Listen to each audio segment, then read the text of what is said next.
Let's get it started. Let's get it started in here. Let's get it started. Let's get it started in here. Yeah. The views expressed by J. Michael McCoy are the views of the hosts and guests of Max World Live, and not necessarily the views of Webcast One Live, its staff, its management, the cleaning crew, Dave the electric guy, the guy who cleans the skywalk, the woman who brought in the cookies, the management staff of Hubble Real Estate, the parking lot attendant at Keck Parking, the wait staff over at Miss Kitty's, the coffee crew at Frederick's, the man in the street corner willing to work for food, Rob Spearman, Max Crabb, or anyone else of sound mind. Should you be offended, provoked, intimidated, shocked, confused, or just made to think independently, log on to MaxWorldLive.com right now. It's your voice we want to hear in Max World. And now, live from the palatial studios of Webcast One Live, your host, J. Michael McCoy. With such enthusiasm, Mr. Libby introduces us. Thank you, Michael Libby. We appreciate you being here. 4 minutes after the hour on the 23rd day of June in the year, Lord's year 2015. I'm dating this show because we're going to talk about some current events. So if you're watching this or listening to it on a podcast days or weeks down the line, I have no doubt this situation is going to change. In fact, before we get off the show, it could change. My special guest today is Pastor Michael Demastus. He is from the Fort Des Moines Church of Christ there on Army Post Road. And today I want to unpack Charleston. Now, if you're new to this show, this is not your grandmother's Christian talk radio show. Yes, we look at the world with a biblical worldview. That'd be the correct thing to say. Good. Right? Yeah, sure. Don't say good, say yeah. Well, I'm glad that you do look at the world with a biblical worldview. Well, I never used to, of course. The biblical worldview just came in handy, when I wanted to use it as a big mallet. But now I don't know how else you look at the world. But this is a tough subject, and this thing is like so many other places. This thing is catching legs, and yet we can't clearly figure out how to handle this. Like Ferguson, Missouri. Now, why didn't the same thing in Ferguson? Why didn't the same thing in Charleston trigger the same thing in Ferguson? White guy kills black people. Is it just because it was a cop? Is that the only difference? I would say probably not. I'd say that, the geographical differences are pretty significant. Ferguson, Missouri is not the same as Charleston, South Carolina. No, that's true. And so, there's a different kind of ethic maybe amongst people groups in those kinds of places. I think that what's happening right now with Charleston has spiraled into a really big kind of agenda-motivated thing for a lot of things in terms of the, gun control or Confederate flag or you name it. There's a lot of issues that are kind of being attached to this that people are trying to, use this as a catalyst to launch their own agenda. Yeah, political agenda. Right. All right. Well, and if you're new to the show, we appreciate you watching. This is kind of like the old Max World on 98.3 and 99.3 before, except we have a biblical worldview, which we didn't have on Max World. We had a secular worldview, and I'd throw in God every once in a while to make me sound, pharisaical. But phone lines are open. It's your voice we want to hear. It's a local line. I guess I could say it's a toll-free local line. There you go. That's bad. 515-244-0077. The lovely Maddie Kane will answer the phone. Is that your name? Yeah. Well, I had to make sure. Never mind.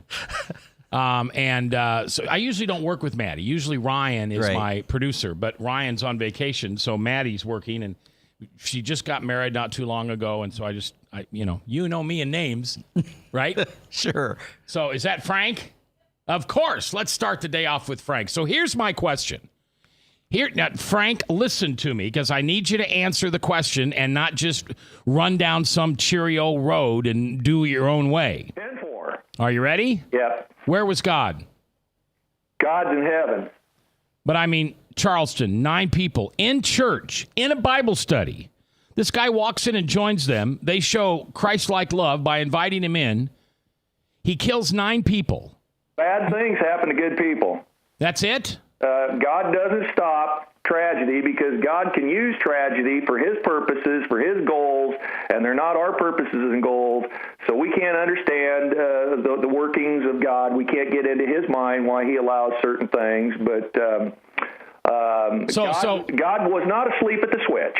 All right. So are you telling me that this was a part of God's plan from eternity? No, but from God day one? works all things to his good for those who love and serve him. So he will use these instances to teach profound lessons to the believers and to the non-believers. So we have to trust that no matter how bad it seems, it's not God's plan that a guy went in and shot these people up, but he will use it to his benefit. So God's not completely sovereign then? Yes, God's sovereign. He could stop it if he chose to do so, but there's a whole kinds of things he doesn't stop. He doesn't stop starving kids in Africa. He didn't stop the Holocaust. There's a whole slew of things that he doesn't stop. But the Democrats are going to use this for a pep rally and a DNC fundraising effort. And, Al Sharpton is already down there trying to stir up riots and wants these people to do exactly what happened in Ferguson and Baltimore. All right, Frank, I appreciate it. There's one other thing that I wanted to mention. Oh, really? Like yes. The fact that you were on a nationwide coast-to-coast show with Dr. Brown today? Well, here's the thing. I heard fuzz all weekend, Saturday and Sunday. And so Saturday night, finally Baldwin and McCullough come in about 9 o'clock, and then all day Sunday it was fuzz.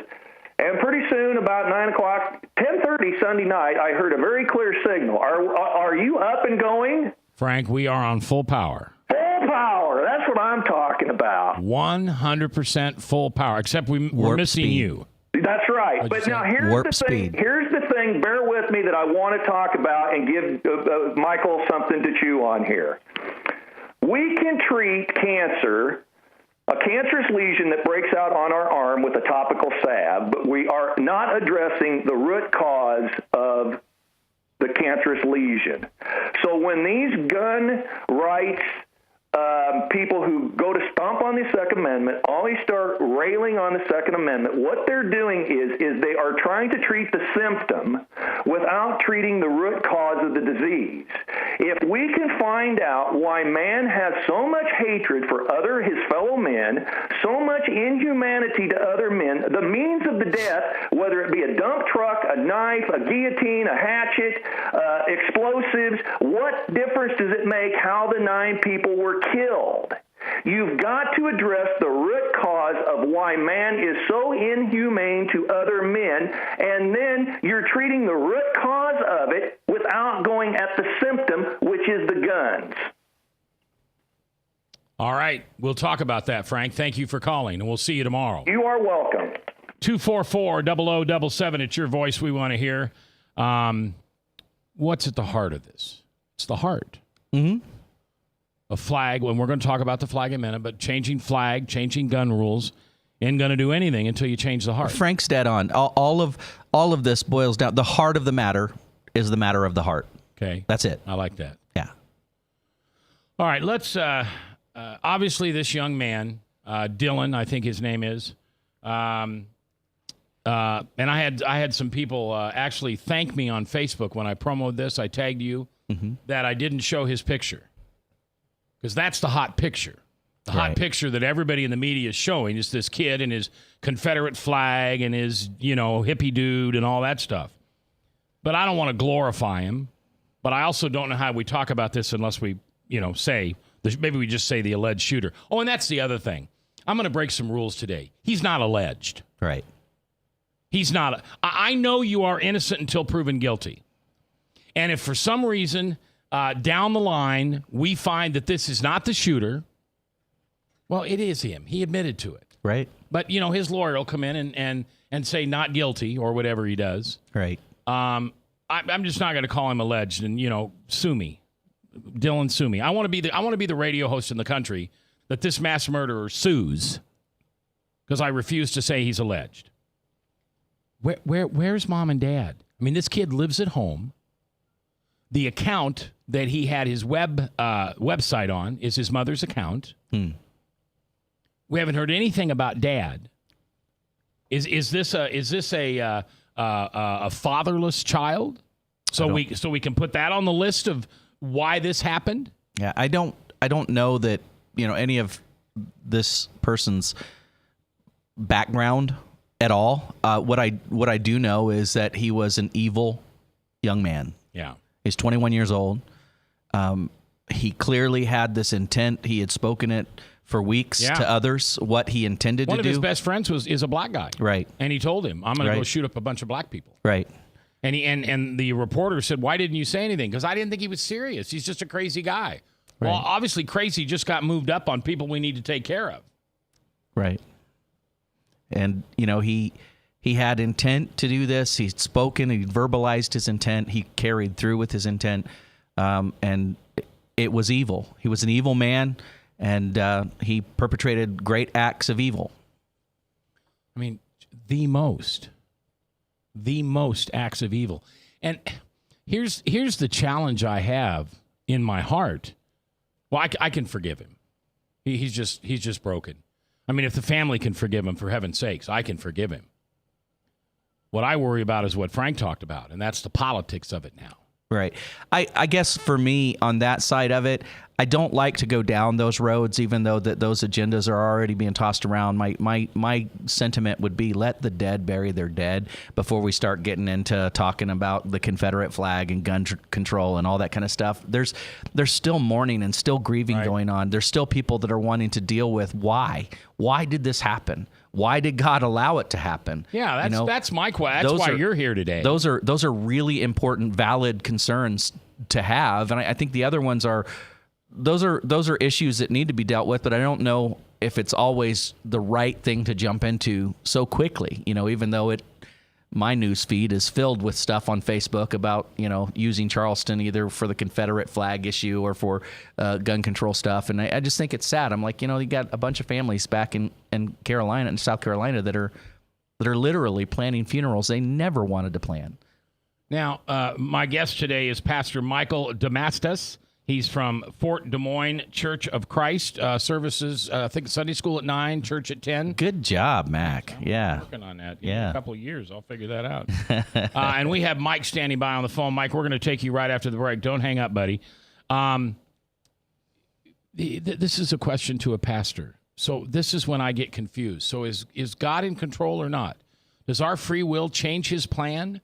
I understand that Romans says, and it says many times, that God will use bad things to his benefit, not to his benefit, but he'll make good things out of everything that happens. He does not waste. Yeah, and obviously this is an opportunity that he's pouring his heart into. But where was he?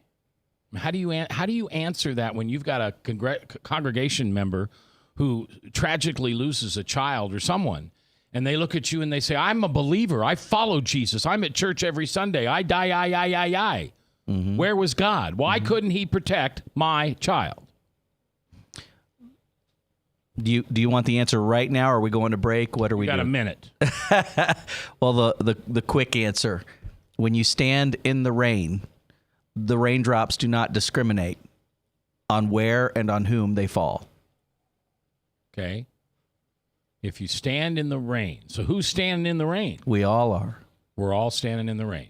Every single one of us gets rained on at certain times. And we don't have a choice of that because that happened in the garden. That's right. So then free will counts a lot more than the Calvinists want to tell us it does. Well, I'm not a Calvinist. Yeah, I know. So, if we had, our buddy Mike Mudloff on here, we'd probably be going at a different pace on this. But I see this as definitely an issue where you see the evidence of free will in something like this. And so God allows this to happen. Well, we'll talk about that. Okay. Because that's really at the heart for me. Is I need to learn how to minister to people when things like this happen, even if it's on the radio. Where was God? Where was God during 9/11? Where was God? You have the answer for those. We'll talk to Michael. Pastor Michael Demastus, Fort Des Moines Church of Christ, 9 o'clock Sunday school, 10 o'clock church. We're coming back. It's Your Voice I Want to Hear. Mike's on the radio next, live on The Truth.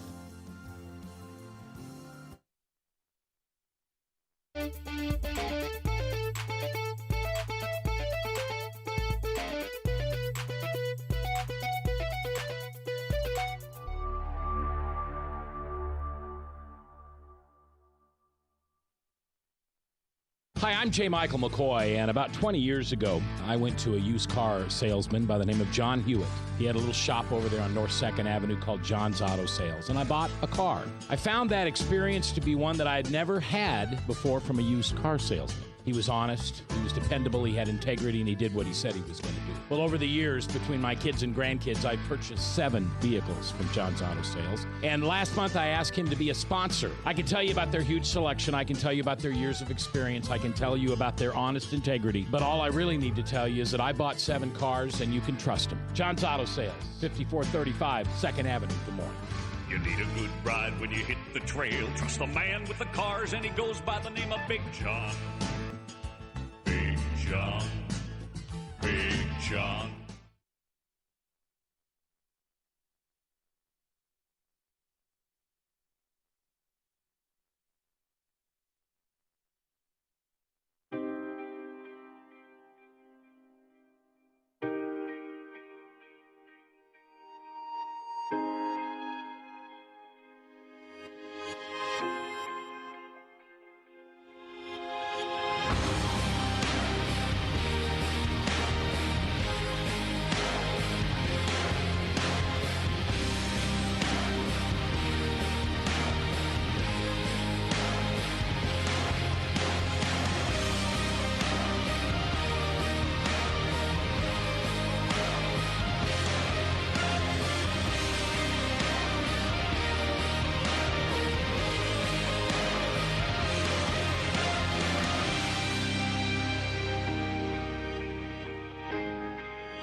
Credit cards are like grandkids. They love you, sometimes get out of control, and it's fun to get a new one. Who can stop them from piling on?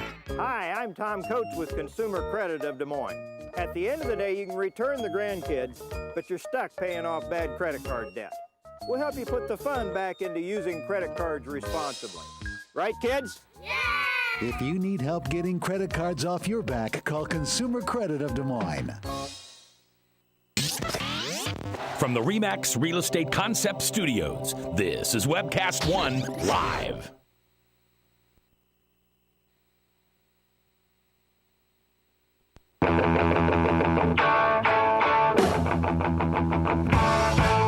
If you sit in the back pew or the front pew, it's your voice we want to hear.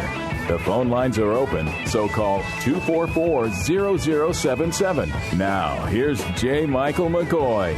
21 minutes after the hour, we're going to date this show because this show's it's going to change in days. I mean, I don't even know if we'll be able to rerun this show as a podcast because it's all over the front page of everything with the Charleston mayor and the governor.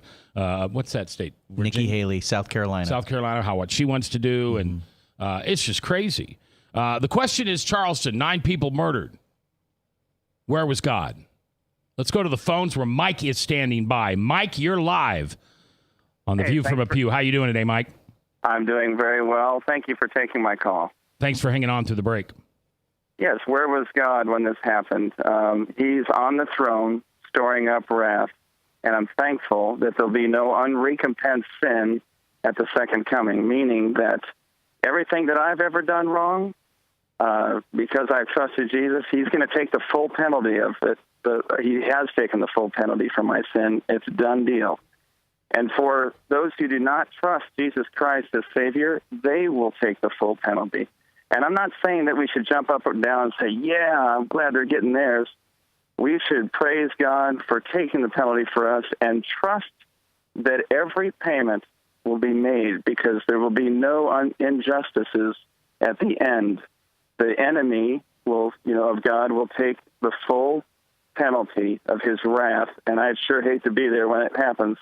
And that should free us up in liberty to love others and to forgive others. And that's what these people are banking on, these precious families in Charleston who have forgiven. They trust that God will handle it. So Mike, I'm going to be the devil's advocate for just a second. So these folks in Charleston get to heaven, the family, and here's Dylan.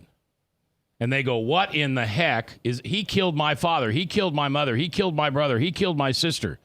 Why is he in heaven? And God says, because he asked for forgiveness. That's how wide my grace is. What do you say to somebody who goes down that road? Well, first of all, I believe when we are in heaven, you're going to continually learn about God for billions of years. You'll never have the answers for everything right off the bat when we show up. But we will learn a lot when we get there. But God is going to be so awesome, and we won't be able to sin because telling God that, questioning whether he's done something right or wrong, he is always right, and he's holy, holy, holy. He manages evil, but he doesn't do evil. And so since he is, when we're in heaven and we won't be able to sin anymore, you won't be going, God, where were you on this? Why did you do that? You're going to be like, wow, God is awesome. It's the most beautiful thing I've ever seen. And I'll be able to love my neighbor perfectly because I will be unable to sin. I won't even be able to do it. Hi, Mike. This is Mike. I just have a question for clarification. Could you tell me what you mean by he manages evil? He uses it for his purposes, just like with Job when the enemy of God had to get permission from God to inflict Job with all the problems that he had. He had to ask God for permission, and God used it for his glory. So do we fully understand how God is holy, holy, holy, and perfect, and yet he's fully in control of all things? I can't answer that because I'm a finite human being, and he's a holy, holy God. But the truths that he revealed to us in 66 books, that's a finite amount of information to reveal an infinite God. And so I'm not going to be able to give a perfect answer for all that, but he managed it, meaning he used it for his purposes. There's nothing that catches him off guard or surprises him, or he won't ultimately use for his glory. That's good. I don't disagree with that. I just wanted clarification. Thanks, Mike. Thanks for listening. I appreciate it. Are you have you been a listener for a long time, or are you new because our signal expanded? I've been a listener, but for quite a while. But it's much better having this new signal. I'm very thankful for it, and I listen on your app a lot. I'm a airline pilot, so even when I'm out of the state, I listen to it. So I'm very thankful for that. All right, buddy. Well, I'm thankful for you, and you call anytime. All right, this is your show. I am not a pontificator. Michael is not a pontificator. We're here to hear what you have to say. So I appreciate you calling in. And thanks for having Mudloff on. He's a stud. Yeah, he is. He's a 5-point stud, let me tell you. All right, Michael, I'll see you, buddy. I appreciate that. Everybody loves Michael Mudloff. Jill King on my webcast says, can't mold God into human understanding. Gotta trust. Is that why so many people have a problem trusting God, is because they have to trust something they don't understand? Well, I'd say that's definitely, part of the piece of the puzzle for many people. It's not necessarily the issue for everyone, but it's certainly what I think some people would find as a stumbling block, in their faith is, I don't get it. I just don't get it. Well, I've had people on Facebook, I'm sure you have too. This happened in a church, in a Bible study, by someone who is obviously, God, of course, God knows everything, but this guy was obvious that he was going to do something horrible. God knew what was on his heart. He had planned it. He had written a manifesto. And he also admitted, and this is where we see the Spirit working, this is where you see Scripture coming to truth, that even in every temptation, God provides a way out. And he admitted, because of the nature of the people that he was with for an hour, he was conflicted. Do I go through with this or not? These people are really nice. And he was tempted to not follow through with his temptation. And so that was pretty interesting to see the dynamic of the conviction that God was placing on him. God was in the middle of that working. Now, God did not remove his free will. He allowed it to happen, but God was not absent there. He was present. and helping to convict this man's spirit, his heart, to let him know this is evil, this is wrong. Look at how nice these people are. Look at the way they're treating you. And he admitted that. He almost didn't go through with it because of the people. Well, I would ask you this then. God obviously swept these 9 people up immediately, brought them to heaven, and embraced them and held them. So is the line that's I mean, don't hear me to be calloused, but that's an assumption. That's an assumption based on, we know that all of those people were fully committed, devoted followers of Jesus Christ who had, trusted in his grace and, been saved. I don't know that is the case, but, hopefully it is. That's true. But is that where that line, well, they're in a better place, is the only comforting thing you can say? I mean, it was a shock. Mm-hmm. It'll be traumatic for every one of those family members, for that church, for that community. On one side, you're going to have revelers yell victory. Mm-hmm. And on another side, and I want to go to the far side, you've got people who just want to rip that town apart. Well, here's what I see happening, and this is for me, God bringing his glory out of this, and Charleston being a light to our nation and the whole world, where you first see these families being allowed by the judge to make a statement, an impact statement to Dylan at his hearing after he had already confessed. That's why that impact statement was allowed to be given. And to hear them say, you have taken from me everything. Every fiber of my being hurts, one of the ladies said, but I forgive you. That was like the most, I became emotional when I listened to that. Yeah. It was just overwhelming to hear the power.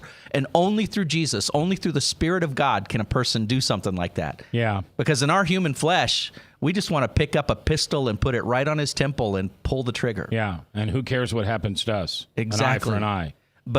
But through the Spirit of Christ, you saw these people showing, we have juxtaposed to what's happening in Charleston, what happened in Baltimore or what happened in Ferguson. And, similar injustices in the sense that people were killed. You can argue, well, this, whatever, about those in particular cases. These were bad guys, they deserve to die, whatever.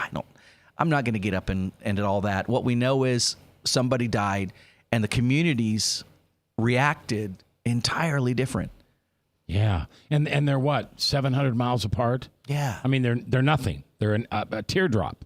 And it's just powerful to see Charleston showing us. I said this on Facebook last night, but I said that Jesus never turned to hate as a response to evil, even when he was being hated by the people that were trying to kill him. He never turned to use hate in retaliation. 244-0077. It's your voice we want to hear. Where was God in Charleston last week when this man gunned down 9 people?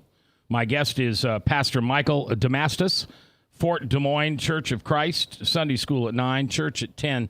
Describe for me what that type of forgiveness looks like. What happens inside of someone when they can forgive that way? I remember doing a sermon series called 30 Days to Live. And the last sermon I did in that series, a 4-week series, I preached on forgiveness. If you had 30 days to live, what would you want to do? And the last sermon was on, I'd want to get all the forgiveness that I need to get done, because I don't want to die with all this unforgiveness in my heart.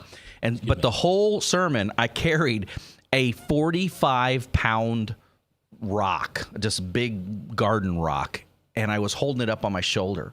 And I preached for a good 25 minutes or so. And the longer I preached, just that 45 pounds was getting harder. And literally, I was laboring under the weight of this rock. And it finally, when I got to the main point of this is what forgiveness is all about, and I just let it drop and thud on the stage. That's what forgiveness is like. It's releasing this gigantic weight that you're choosing to carry. Yeah. And when you let it go, man, it's such a release.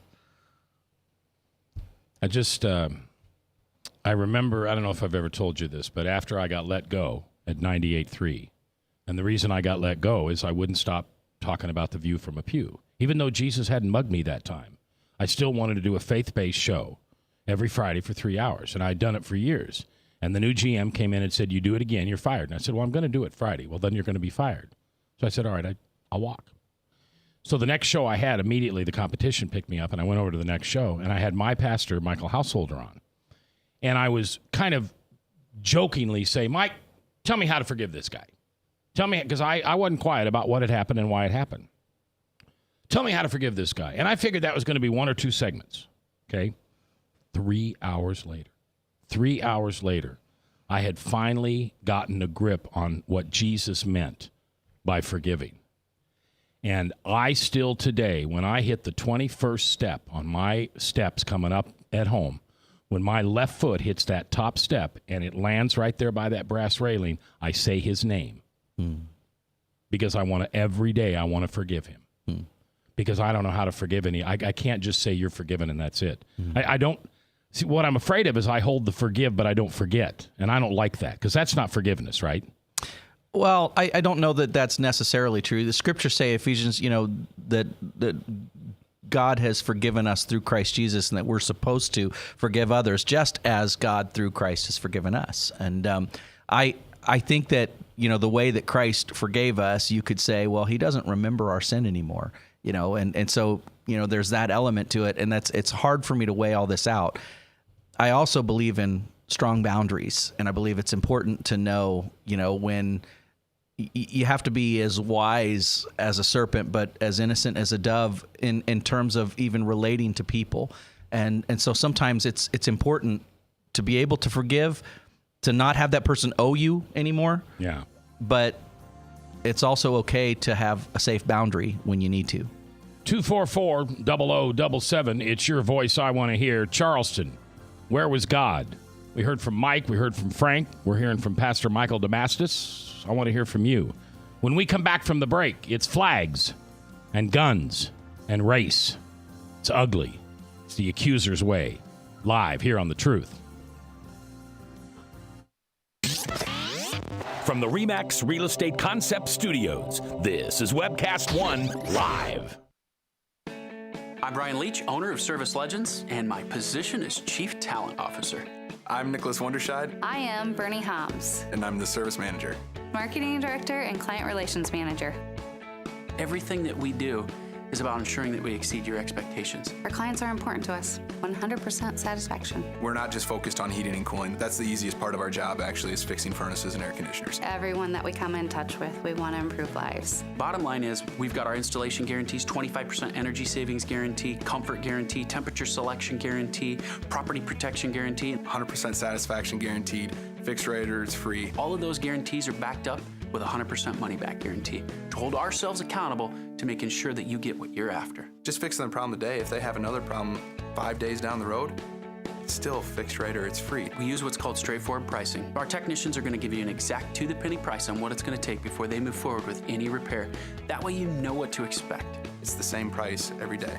No surprises. If you get off work at 5 o'clock in the afternoon, you come home, you realize that, oh, my furnace is broken. Now you need to call somebody out that night. You shouldn't have to pay more for that. We're guaranteeing service 24/7. We run afternoons, evenings, nights, weekends. We're staffed to work that. Phone rings at 3 in the morning. You'll get one of our representatives answering the phone every time. We're not sending you out to Timbuktu in some call center. It's our Service Legend team members, our mission control team. I'll take a call anytime. And then they answer the phones the same way during the day as they do at night. It's a great day at your service company. How can we make you smile? That's the only way to provide true 24-hour service. When you're able to let somebody actually live in their home safely when they weren't able to do that before, where they don't have to stay up at night and worry about, is the heat going to come back on? Are we going to freeze the pipes? Is the baby in the room next door going to be sick because they got too cold? When you're able to help somebody overcome challenges like that, that's impacting a life. That makes a difference. I get goosebumps thinking about it. I love the team. I love the people that I work with. We have fun, but we work hard. I call them my ambassadors of legendary service. If you could just envision what that is, that's who we're sending to your home. They literally will call in, pick up the phone and call and say, hey, I want to talk to your manager. And I get on the phone, they're like, that technician that was at my house was the greatest technician ever. That's cool to me. We want to brighten people's days. Every person that we have going into the house has gone through an extensive background check. Drug testing. We have a very thorough interview process that 1 out of 140 people make it through. If we promise you something, that's what you're going to get, no matter what. We're here when you need us. to protect the safety and comfort of your family. If you're not happy, we're going to make it right. If we're willing to put 100% money back guarantee on what we do, what type of work do you think we do? Give us a call. We're there for you 24/7, 365 days a year. Enough said.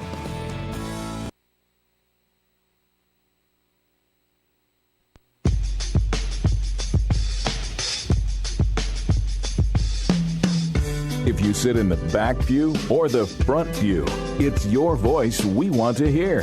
The phone lines are open, so call 244-0077. Now, here's J. Michael McCoy. 22 minutes for the top of the hour, Salem Radio Network News, and then the Steve Deace. Back in Afternoon Drive, only here on 99.3 The Truth. Thank you all for being with us as we accomplish our goal. 6/22/15, which is yesterday, will go down as one of those birthdays. You know, I left my wife a note this morning, and I said, I love newborns because this is the closest I'll ever get to giving birth. And that is creating something that is partially me, mostly God, and putting it out into the world. And I think I told you this before, Pastor, that this is the fourth one of these I've done, and the first three were greed, profit, power. Man, this one's all about him. That's cool. There are people out there today who are going to listen to me, listen to you, listen to Steve, because we're talking social commentary. We're talking, the fresh meat out there right now. And they're going to shut their car off, and tomorrow morning they're going to wake up, and it's going to be Alistair Begg, or it's going to be John MacArthur. And they're going to hear the gospel maybe for the first time. And they'll sit and listen to it because they're not under the pressure of social, being in church and with their wife and their kids, and I don't like this preacher, and I don't like that music. It's just them in the car. Right. That's cool. That's Matthew 28 all the way home. All right, so Charleston, where was God? I mean, I'm Arminian more than I'm Calvinistic. Sorry, Mudloff. I do believe in free will, but I also believe in the sovereignty of God. Absolutely. But see, it kind of reminds me. Did I ever tell you the story about my youngest daughter driving a bicycle? So we move into this new neighborhood, and her older brother and sister are like 10 years older. And they come home from school, and they hop on their bicycle, and they go up this big hill, and then they go over 2 blocks, and then it's all downhill to the driveway. So once you get to the top of the hill, it's fun. Well, Sam's like 5 or 6 years old, and she wants to keep up with big brother and big sister. And they weren't teasing her. They weren't bullying her, but they wanted to ride their bikes. They didn't want to babysit their little sister. Well, Samantha still had training wheels on. And Samantha, who's a lot like me, still to this day, demanded that I take off those training wheels because she was convinced that if those training wheels could come off, she could do it on her own. So I took the training wheels off. She got about 10 feet down the driveway, fell over, and skinned her knee. I knew that would happen to her. I knew the knee would heal. But as the one who loves her most, I wanted her to exercise her free will. So did God know that man was going to walk in and kill those 9 people, knowing that he just picked those 9 people up and take them home? Absolutely. God's omniscient. He knows everything. Knowledge does not equal, that God did it. It's just in the same. I mean, it's probably not a good illustration, but it is comparable to a parent's knowledge. I mean, even you knew this is what would happen with your daughter, and in the same way, but even more perfectly, God knows. He knows how we will respond. He knows what we're thinking. He knows everything in our heart, and that does not equal God does. And for me, the difference between my Calvinist friends and myself is that, they would say, well, that does equal that God does. And so that I don't want to go down that road. God does. God does. He is behind Dylan. Dylan's actions really go back to God. God didn't just allow it. God caused it because he had a greater purpose in this. And so I would have major issues with that. And so like I said, I want to be careful on getting kind of caught in the forest there on that one. But I think that, for me, here's one thing, and I think this is really an important issue. We talk about the issue of race. I believe that Scripture really promotes something that is very countercultural, and that is that Scripture teaches us that we are all one race. That the different shades of melanin in our skin, the different pigments, do not equal anything except in our superficial way, like we like to judge and characterize and classify everything. That doesn't mean anything to God. We are all of the same race. That's Acts 17, verse 26. That's what that scripture says. We are all from the same Adam, one blood from him, and from the first Adam came all men, all mankind. And so we are all related. And the blood that flowed in Charleston is the same color of blood that flows in the Middle East, is the same color of blood that flows in anywhere else in the world. It's red. And that's the most important thing. We are all human. And this idea of taking these kinds of events and making them into a racial issue. It's a human issue. It's the issue is not the color of one's skin. The issue is the content in a man's heart, as a very important person said so not so long ago in our history here in our country. And I think that's what we need to be focused on, is the sin that was driving this young man who gave in to evil and perpetrated these evil acts. It's not an issue of race, even though he wanted it to be. And it failed epically, by the way. He wanted to start a race war. Right. He started this gigantic prayer love fest that has broken out because that's the response. And I'm so proud of Charleston for leading the way in this. So you said this started with sin. It also starts with a lie that whites are better than anybody else. It also has fear in it that we're not going to be a pure race. And yet if they went to Scripture, they'd realize we're all the same race. That's right. We're all the same color in God's eyes. That's right. Man, that's sad. It is sad. It's so sad. But the world does this with everything. Look at, kind of transition over to the gender wars that are happening right now, with everything that you see in that whole gender identity, and even in the sexual, wars that are taking place, the LGBTQ, XYZ, all the letters. Those are just classifications. Those are just ways to divide. I'm black, you're white, you're, Native American, you're whatever. Those are all different classifications and distinctions that we put that divide people. In Ephesians, it says that Christ came to tear down all of those walls. He took it all down because there is neither Jew nor Greek, male nor female. All are one in Christ.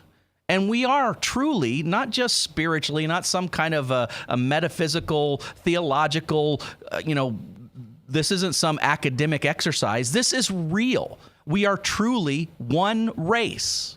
Now, do the white supremacists, where do they miss that? Because aren't they supposed to be really religious? Aren't they supposed to be Jesus people? I would say that some would purport to be. But, obviously, Westboro Baptist purports to be Jesus people. You know what I mean? Just because you purport that doesn't mean that, people can really screw this up. All right. Flag. We got to change the hearts, not what flies on the mast. Here's where I would say that I agree with Governor Nikki Haley. Franklin Graham put out a great statement, the son of Billy Graham, about this. The Confederate flag probably has seen its day. It represents a secession of the states from the North. That wanted slavery. Not just that. More. That were opposed to government telling them what to do. Okay? That's what it represents. It represents we're not a part of you anymore. It's no longer one nation. We are our own nation. And so in a sense, that whole ideal of, we are our own people, that is something that did happen in our history, but it is no longer who we are. We are one nation. And the flag that unites us is Old Glory. Which you have on today. Yes. And I believe that Confederate symbol can be a symbol that can bring up, things for people that are painful in the past. I don't know, we are in a hyper offended society now.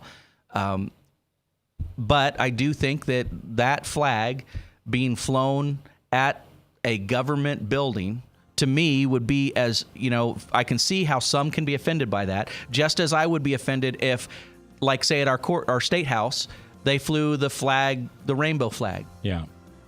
Michael Demastus is our guest. He is the pastor at Fort Des Moines Church of Christ. Sunday school at 9, church at 10. When we come back, the big question: guns. Guns. Do guns kill people, or do people kill people? It's next on The Truth.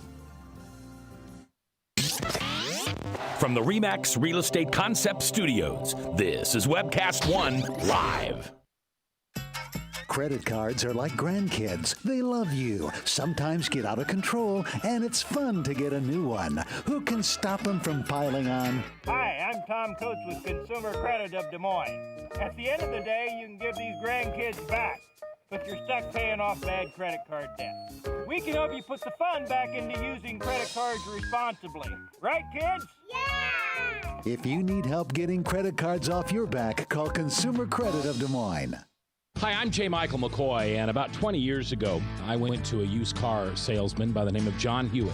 He had a little shop over there on North 2nd Avenue called John's Auto Sales, and I bought a car. I found that experience to be one that I had never had before from a used car salesman. He was honest, he was dependable, he had integrity, and he did what he said he was going to do. Well, over the years, between my kids and grandkids, I've purchased 7 vehicles from John's Auto Sales. And last month, I asked him to be a sponsor. I can tell you about their huge selection. I can tell you about their years of experience. I can tell you about their honest integrity. But all I really need to tell you is that I bought 7 cars, and you can trust them. John's Auto Sales, 5435 2nd Avenue, Des Moines. You need a good ride when you hit the trail. Trust the man with the cars, and he goes by the name of Big John. Big John. Big John.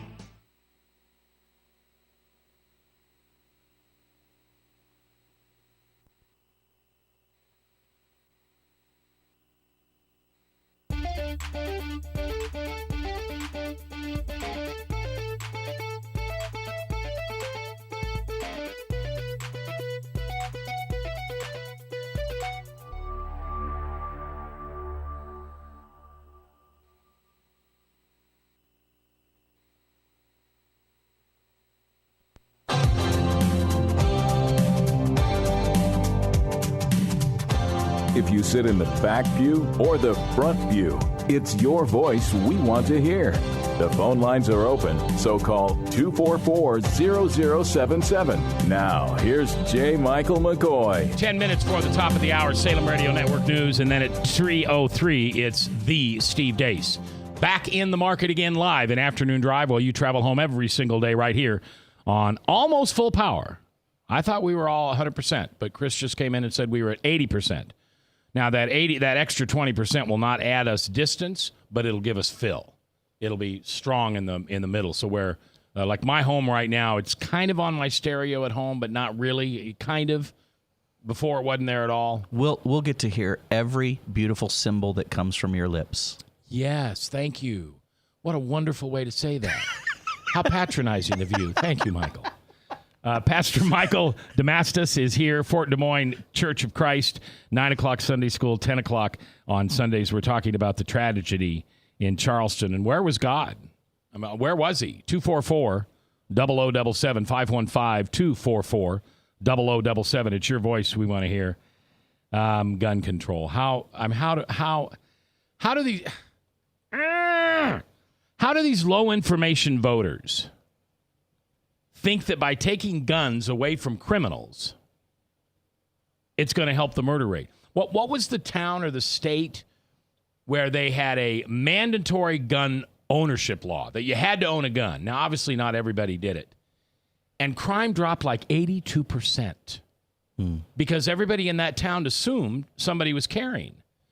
I heard somebody say yesterday on the radio that, if churches were no longer a gun-free zone, then maybe Dylan would have thought twice about walking in there packing, because out of those 9 people, you're assuming somebody might have had a gun. Right. That's a law that was imposed or passed in South Carolina, quite some time ago. Like we have concealed carry laws here that forbid people from bringing guns into government buildings or, which would include schools and places like that, but also parks, which I think is really weird. But everywhere else is fair game. And as I understand the law, just because a business puts a sticker on the door that says, we don't want guns here or we forbid guns here, doesn't mean that that has the full force of the law, that a person that has a concealed carry can still go right on in there. And, Now, as a pastor, why don't you have a sign on your door that says, "Our members carry"?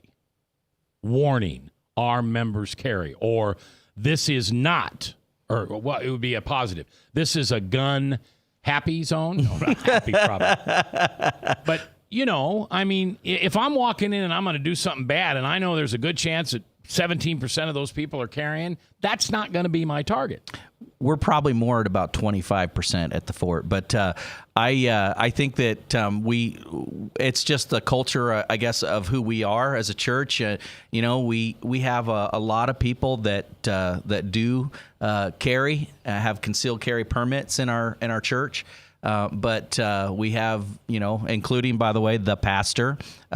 We have a packing pastor behind the pulpit, and that's unfortunately by necessity, because when I started receiving a lot of death threats, it became a real thing for me to look into getting a concealed carry permit. And but I think it's really smart. I think a lot of churches right now are looking into their security practices, their safety procedures, and protocols that they need to have for dealing with some kind of a scenario like this. There was just another scenario in another state where a guy with a shotgun walked up to the pastor, pushed the door open, put a shotgun in the pastor's face. He didn't kill him, and he was apprehended. But that was a Baptist church, and it was another state. I don't remember what state it was in, but anyways, it's something that you need to be thinking about. Do you understand the logic behind more gun control?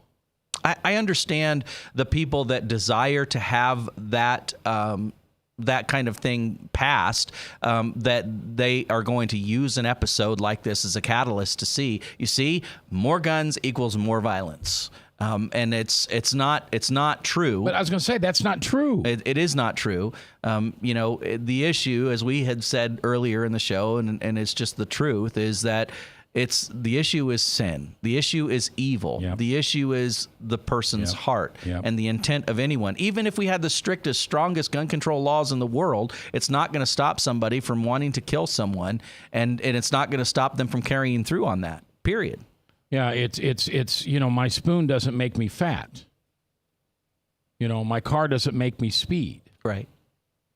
It sounds to me that we've got a society who, for the most part, doesn't want to take responsibility for their actions. Absolutely. You know why I don't carry? Because I'm afraid I'd use it in the wrong situation. I made a decision not to carry. Now, that makes me sound like a bad guy. I don't know. I'm just admitting that there are times when I just really. If I had a gun, If I had a gun, I don't ever think I'd kill somebody, but I might fire a warning shot into the sky just to get your attention. Right. Now, I'm kind of a cowboy justice guy, and I know my kind of thinking's long gone, and I'm kind of glad. Not necessarily. I mean, I've considered that myself. I mean, if you're in some kind of a road rage incident, where some guy cuts you off or he's really harassing you while you're driving, and you know what I mean? I've thought, wow, if having a gun, that could change this whole scenario quickly, but you have to be disciplined, you have to be controlled, and all of that. So that is an important consideration to make. Well, I don't own any guns.